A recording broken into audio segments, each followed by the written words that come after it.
Hi everybody, it's David Fleming here from the Toronto Realty blog, and welcome to this week's video. Your video, as I mentioned last week. You guys get to ask the questions, and you guys kind of indirectly picked the star of this week's video. He's so modest, I can't even tell you, but it is your LG, your Lord God, who you have nicknamed him. John Pasalis is here. John, how are you? Fantastic. Good to be here. Thanks for having me. So I must say I'm still uncertain about the LG name, but I'll take the feedback that it's endearing and not trolling, so that's fine. Well, I mentioned that to you, and you're like, "It's fine. I'm used to the trolls."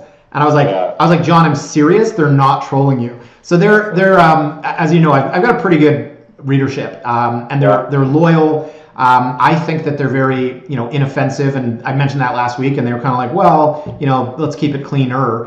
But the content's amazing that they generate, and so so they love you, honest to goodness, and I think it's because you represent, and I don't know if you're so modest, but you represent one of, if not the most unbiased voices in Toronto real estate, and for somebody that makes a living selling real estate too. I'm serious. That's the way I think the readers look at you. That's the way I'd always model myself. But I think they like you more. I think you're more unbiased. They love your stats, and so they're always quoting you. I'll type something out, and then one of the readers will go, "Well, John Pasalis said." That's too funny. Yeah. So thanks for doing this. My pleasure. We got a ton of questions, so let me roll to it here. So reader named Cal. Cal says, the same question as for Ben Rabideau last week, and this is a really good question. How far will governments, central banks, and the assorted agencies go to preserve real estate values? Will they do the proverbial whatever it takes? How much does it matter what they do or don't do? A take on that, John? I don't think they're gonna do anything or are doing anything to preserve home values personally. I mean, I don't think what they're doing now with respect to all of the support they're giving businesses and end users and deferral of mortgages, I don't think that's to support home values. I mean, I think this is just obviously a very big economic shock that's impacting people's lives, and it's not stimulus. It's really just to help people get by in the short term. But I mean, after 6 months, I mean, a recession's a recession. I mean, the government can't prop up home prices. I mean, they didn't do it in 2017 when prices fell. So I don't see that happening. I don't see that happening personally. Yeah. Okay. And that's, I mean, I think we asked this question of Ben, and he had a similar take, I guess, in terms of what they're doing, and maybe the conclusion is different in that there's only so many things that you can do to stimulate the economy without, as a byproduct, stimulating the real estate market. So I mean, for sure, they're gonna do what they can to keep some liquidity in the market, to keep rates low. To me, that's not trying to prop up home prices. I mean, that's obviously, the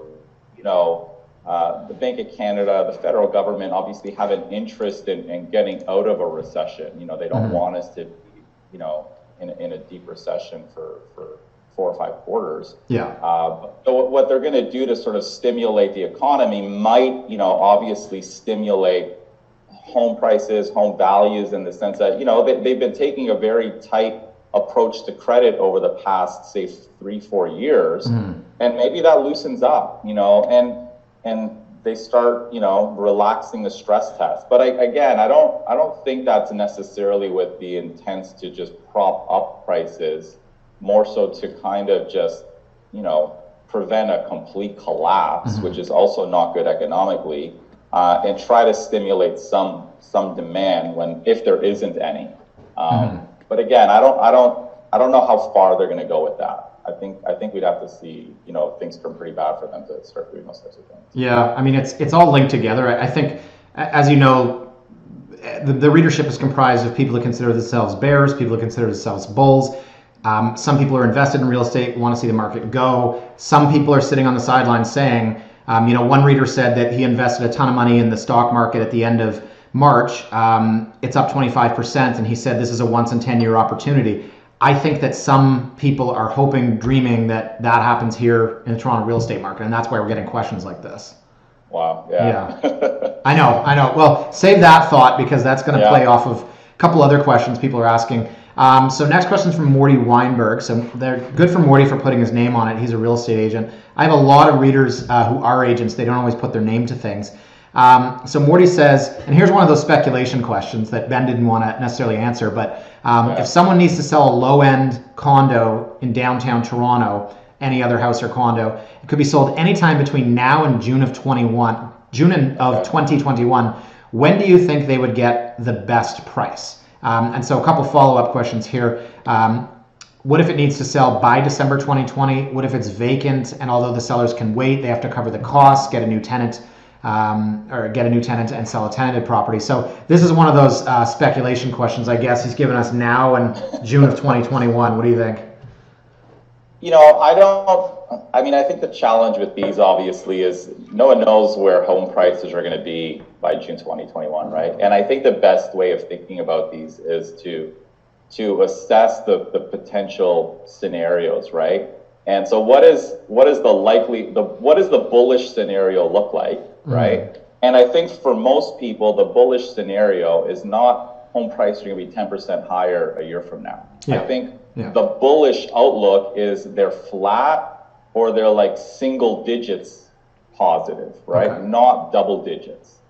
So that's the bullish scenario. Then, you have the bearish scenario, which is they may very well be down double digits over the next year, right? Yeah. So if you say those are your two most likely options, then you have to sort of think about, well, what are the likelihood of each happening, right? And this is where it's personal and nobody really knows.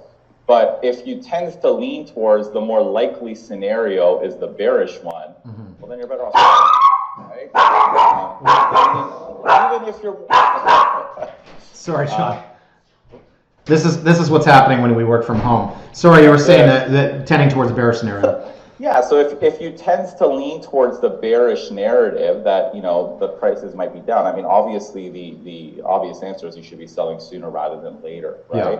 Yeah. But even if you lean towards the bullish, you have to appreciate the fact that you're kind of taking on the bearish risk for marginal gain, right? And I think that's the thing I think a lot of people don't think about. It's like, you have to think about sort of the probabilities and the statistics and like what are the odds of things getting better and how much risk are you taking to get an extra 5%, if that, on the value of your sale, right? Yeah. So personally, if I was in those situations, I'd probably sell sooner rather than later because to me, the downside risks exceed the upside likelihood, if you want to think about it like that. It's just it's not worth it for me to expose myself to kind of the downside risks and to make an extra 5%. Like it's just like not worth it. Yeah, and the other question he's put in there is about tenancy. And so the issue that I would have there is right now, as you know, the government has said there's no evictions for not paying rent. So you can go and put a tenant in there and say, well, they don't pay rent or you can't get them out. Now would be a tough time for me to hold. So Morty's question was, you either hold it and take the loss or you put a tenant in there and then try to sell tenanted. The other side of that is that I don't like selling tenanted. I want it vacant. I want to clean it, paint it, stage it, unfettered access. 100%, yeah. If that's the scenario, like you have a vacant unit and you tenant it and then sell it in the future, sell it now vacant, 100%, I would sell it vacant because I agree with you. Selling tenanted properties is tough. Your pool of buyers is narrower, like especially if you lease it now and they got a 1-year lease, you're effectively only selling it to investors. Like you cut out all end users. So I would, that's probably what I would do. Yeah, okay, good stuff. We're on the same page there. So Morty's he's bombarding us with questions. So next one, he says, I have many more questions that I would love to hear John's, and then in brackets, and yours, thoughts, estimates, guesses. So here we go. It's like speed round. Will the market drop before it bounces back? How low will it go? Remember that one because I have a comment on that. Which housing type will drop worst and which will perform best? Will we hit buyer's market territory? Same question for the rental market. Oh, geez, Morty. Okay. I'm just going to read it all and then we'll come back to this. David, here's one you probably have some strong opinions about. What's going to happen to the pre-construction market? Will people continue to pay above current market value in the hopes that's just a ridiculous idea? And what about the fact that rents may compress, making it harder to cover the cost? So great questions, ton of questions. The first one, he's talking about, hitting bottom, which, when will the market drop before it bounces back and how low will it go? I mean, I think that's what everyone's wondering, and me personally, I think we're already there. But your thoughts? That's a tough question. I mean, I get this a lot. I mean, our price is going to drop how much, when, and I guess one thing I'd say to most people asking these questions is maybe not being so concerned about the answers, but the reasons that people give for them, because that kind of helps you think about how things are changing. And honestly, I tend to have a lot of strong views on the market, but this one I'm really not sure about. Because 100%, you look at the market and you can see the risks that are out there right now, right? And that we do have this obviously risk that prices might fall, over I think the real risk is, 6 to 12 months out. I don't think it's short term personally. Right. Because 6 to 12 months when the deferrals end is kind of when everyone's who's got a job left, whose business is still open. All of those things start to unwind after 6 months, and that's kind of when we're really going to know. And I think the challenge with this question is that, with a lot of recessions, I don't think it's just enough to say that demand's going to fall in Toronto and that's going to push home prices down. It's not going to happen. Demand can tank 50%, and we probably still have a seller's market. We'd have fewer sales, but it'd still be a busy market. Probably like 2018, where it was pretty balanced. Not a lot of bidding wars, but sales were down a lot. They were in the 75,000 versus 100,000. Yeah. And we might have a market like that if it's just a demand side decline, right? And I think for us to see prices fall, you need to see some distressed sales, right? And I think you need to see some people who, you have this kind of recessionary effect where people lose their job and they have to sell their home. So you need kind of both, I think, for prices to fall.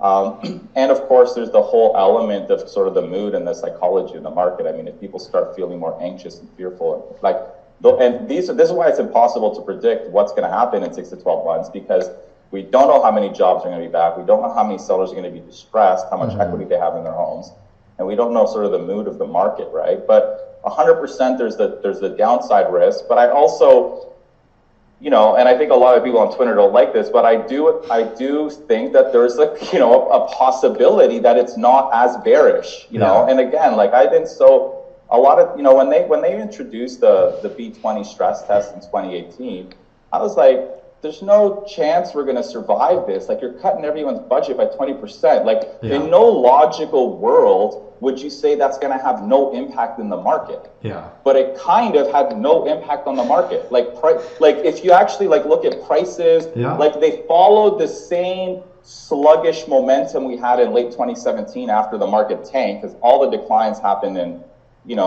second, third quarter of 2017.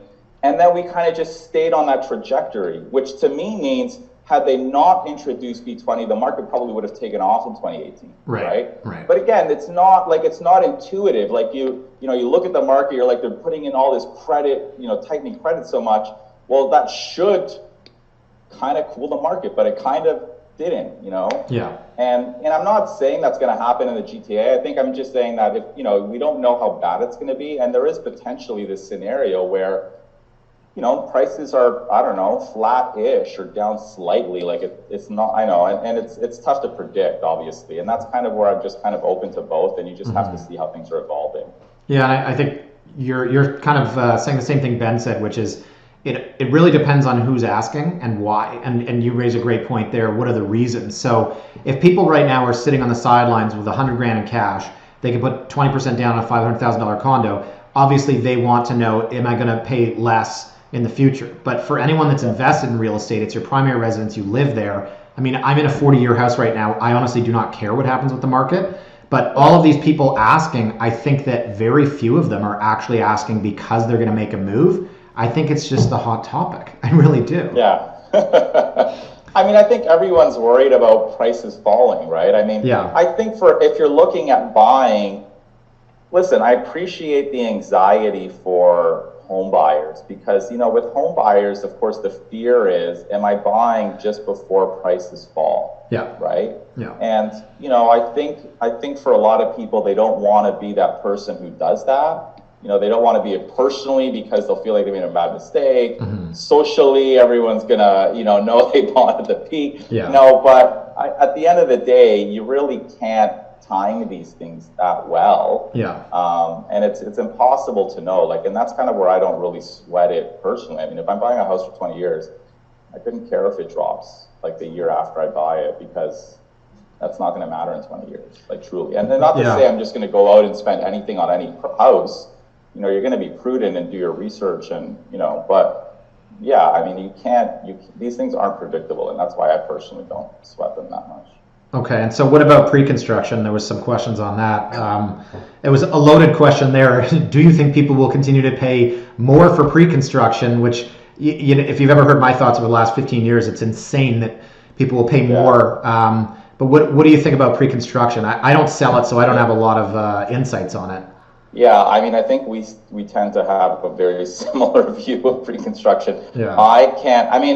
It's been harder to rationalize, I think, the past few years, because the spread between resale and new has widened, and the stories that pre-construction agents are selling to people, like they're going to rent a 1-bedroom condo for $5,000 a month in 4 years, is just ludicrous, right? I know. And it's impossible to rationalize why someone's spending $1,600 a square foot on new construction condo when across the street they could buy a resale one for $1,200. That's equally conditioned, Yeah. So I don't get it. I do think that's probably one of the most vulnerable segments of our housing market, honestly. And I post that on Twitter, because you have this, to me, there's a lot of risks in the pre-construction and in the condo segment. I mean, the first, of course, is, I think one of the questions, declining rents. Mm-hmm. That's happening. Mm-hmm. And that's going to probably happen for a while, partly because we have a lot of inventory coming up, partly because not as many people are going to be moving here for the next year and a half plus, right?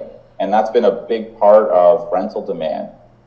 So if you're in a market where rents are declining, you've bought this investment that's ridiculously high, and you realize it's not going to cover itself. You're going to be losing $1,200 a month. Yeah. The risk with the condo market is it's the same risk that happened. You'll probably remember in 2017 with all these people who bought low-rise homes in Oakville, in Durham, and all these areas in 2016 and 2017.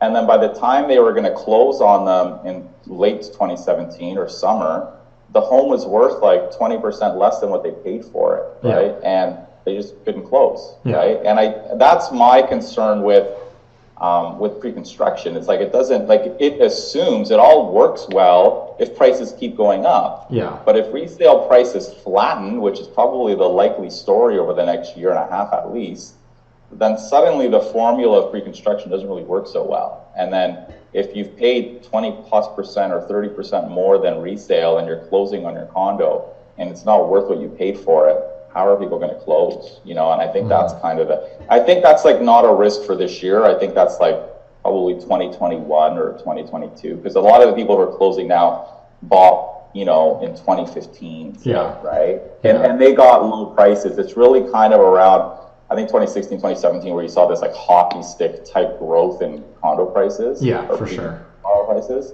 So I think those closings, which are going to be later, are the ones that are going to be riskier, probably. Yeah, and I've never understood.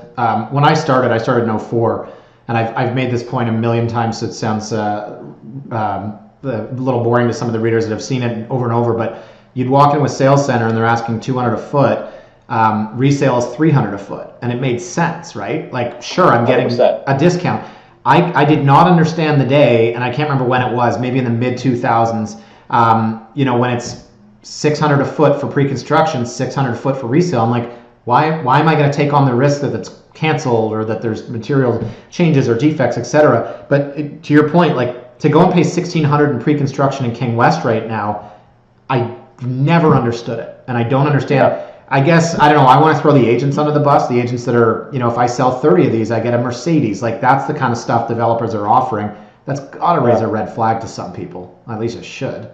Yeah, no, 100%. I mean, I agree with you. It's a purely speculative bet. There's zero, you're not, I kind of tweeted this week, you're not buying real estate. You're making a bet on future growth. Yeah. And if it pays off, fine. You get to be a little bit more leveraged than if you own a condo resale. You don't have to worry about stress tests. You know, there's all these sort of benefits to it, and I get it. But it only works if prices are going up, right? Yeah. The second they dip, you're wiped out, man. Like all the leverage doesn't work so well if prices fall. Yeah. You end up losing everything, and I think that's kind of one of the risks. A lot of these people are, their deposits are off of their HELOCs, and who knows if they're going to be able to close tomorrow on them. Yeah. Wow. All right, let's get off pre-construction. That's a bit depressing. So let me move on to Chris. So here's your big fan. He says, John, the LG title is definitely more of an endearing joke than a troll. Many of us really do respect and appreciate the work that you do and the info you share. Assuming the province begins opening up in mid-May, how do you see the market responding through summer, fall, and over the next year or two? Then his next question is, sometimes you take flack on Twitter, I would say unfairly, for being a bear or a bull. I think I find most of your assessments to be pretty balanced. If you had to place yourself on one spectrum from bear to bull, and everything in between, given the GTA market's current price and fundamentals, where would you land? So he's got two questions there. All right. The first one was on the outlook of the market, right? Yeah, so basically, if the government changes things in May and opens it back up again, and then how do you see the market responding through summer, fall, and over the next year or two? I mean, we've already touched on this, but he's more specific about summer. I think summer, again, this is a tough one to predict. Again, over the past few weeks, what I've seen is buyers jump back, like sales are technically up week over week, listings are down. So it's like buyers are jumping back in before sellers. Yeah. It's not what I would have expected, but again, if sellers jump back in, which would have been the narrative that I would have expected, because there's fewer frictions for sellers. I mean, you just list your home, whereas buyers, there's the economic uncertainty, and plus, buyers don't just hit pause and jump back in. Like they need to dip their toes back into the water, start looking. And if sellers start listing more, then we're going to see things cool down a little bit, because the market, I think most people would be surprised that it's still pretty competitive. Like houses are still selling quickly.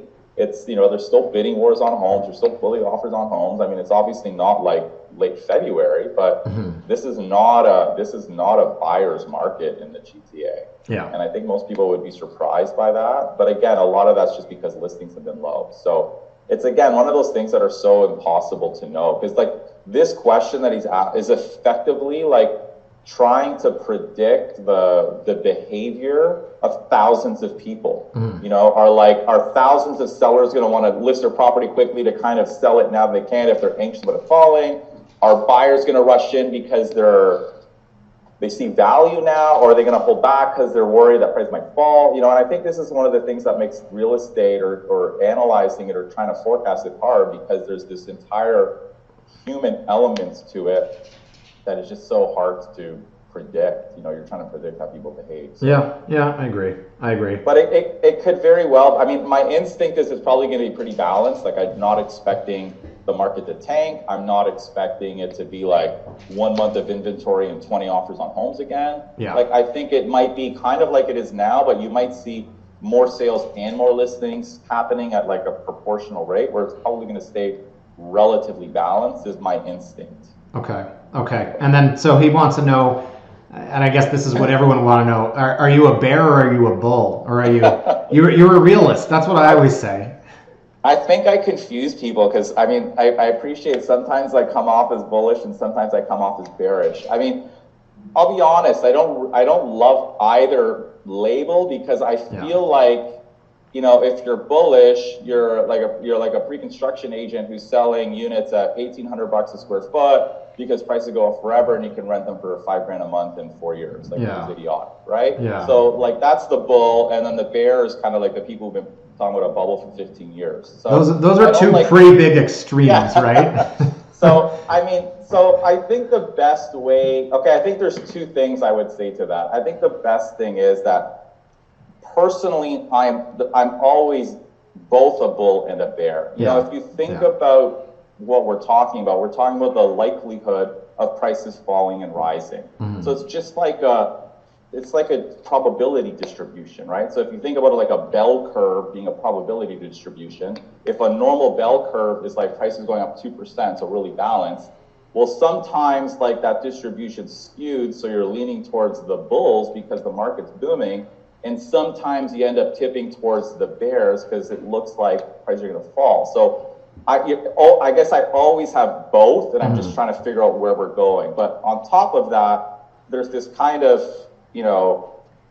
temporal element to it. Like it's not fixed in time. Like I can be a bear or a bull today with long-term kind of bearish concerns, right? Like, so the best example is probably 2016, where, if you're in the business in 2016, you are 100% bullish because the market was insane. Like you'd have to be an idiot in 2016 to be like, the market's tanking in the short term, because there's no signs of the market tanking.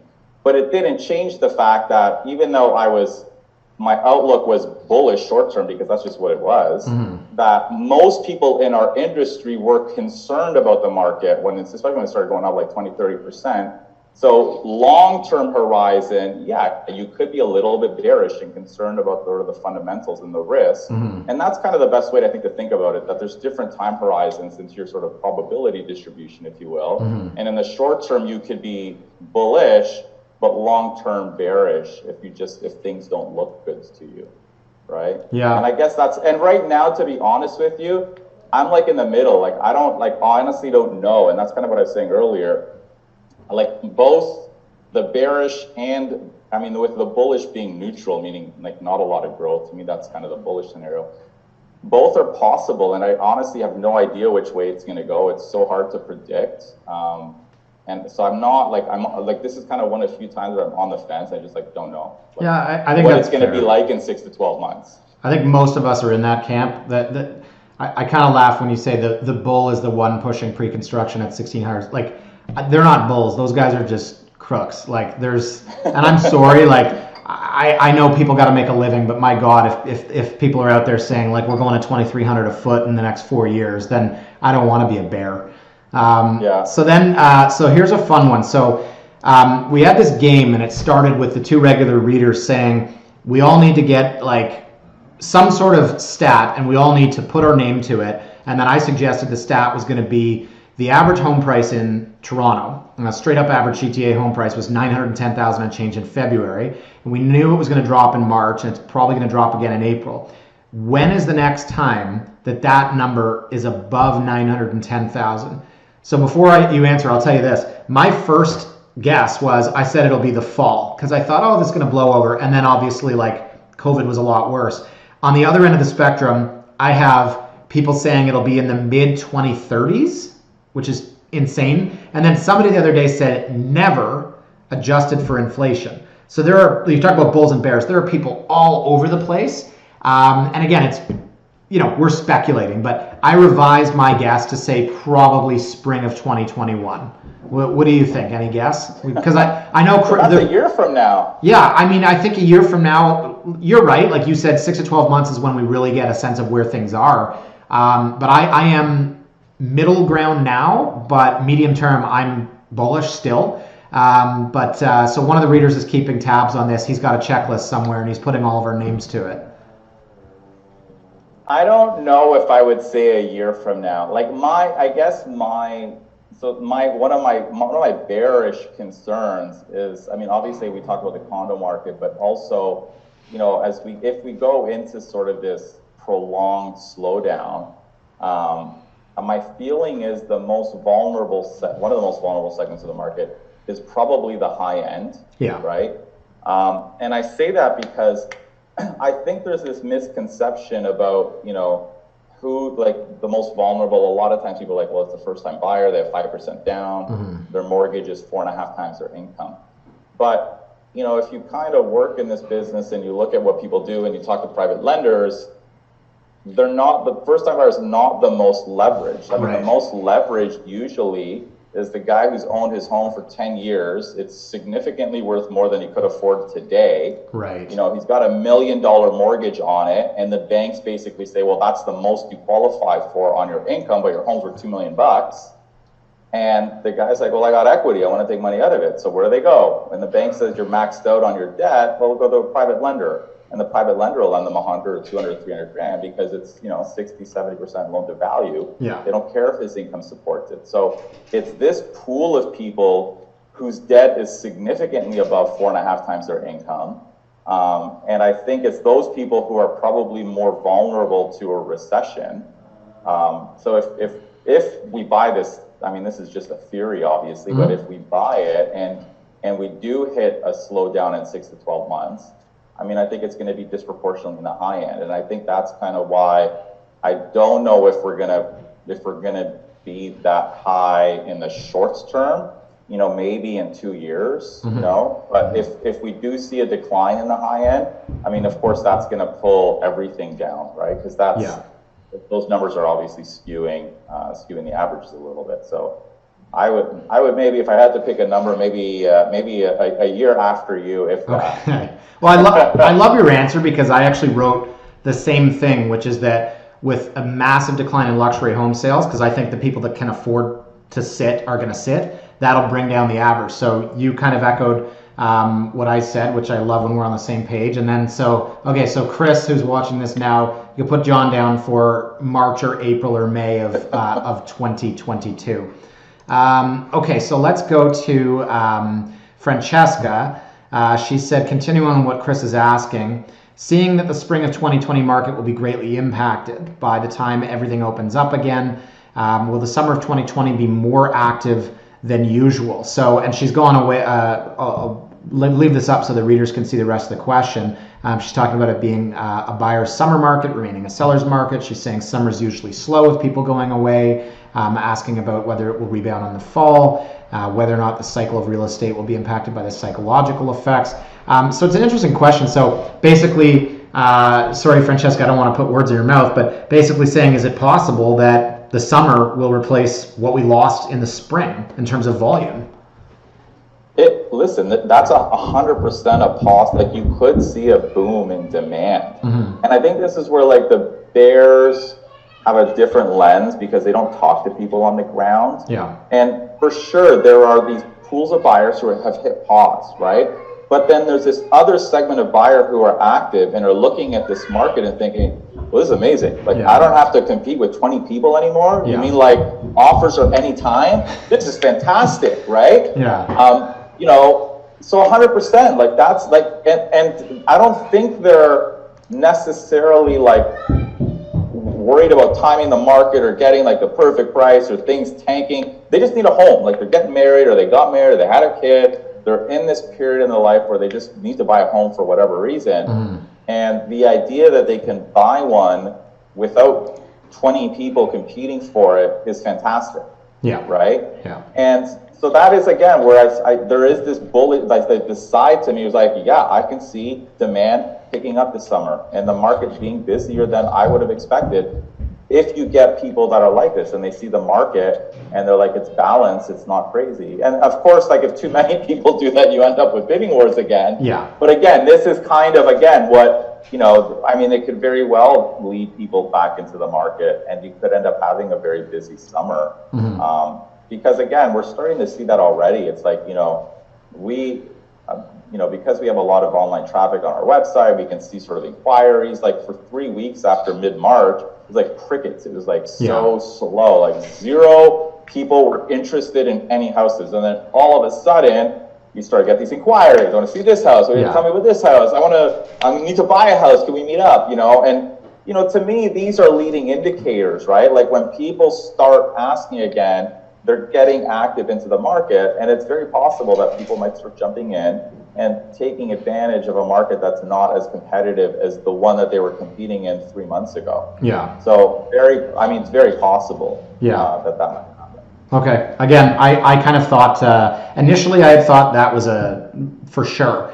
Seeing how much more serious COVID is, I kind of thought maybe we end up in a 5-month dead zone. But yeah, if things open up again, like, I have 6 or 7 listings that we were going to bring to market in the 2 weeks after the government shut down, and they're all still ready to go. So, I mean, if the government says go, we're up to, I think now 11 or 12 that are probably going to come out. So I think you're going to see this huge push of inventory. I would like to think it's a balanced market, but it's funny, you made the point that the buyers are out first and the sellers normally would be. That's interesting, and that could probably sway things in the summer.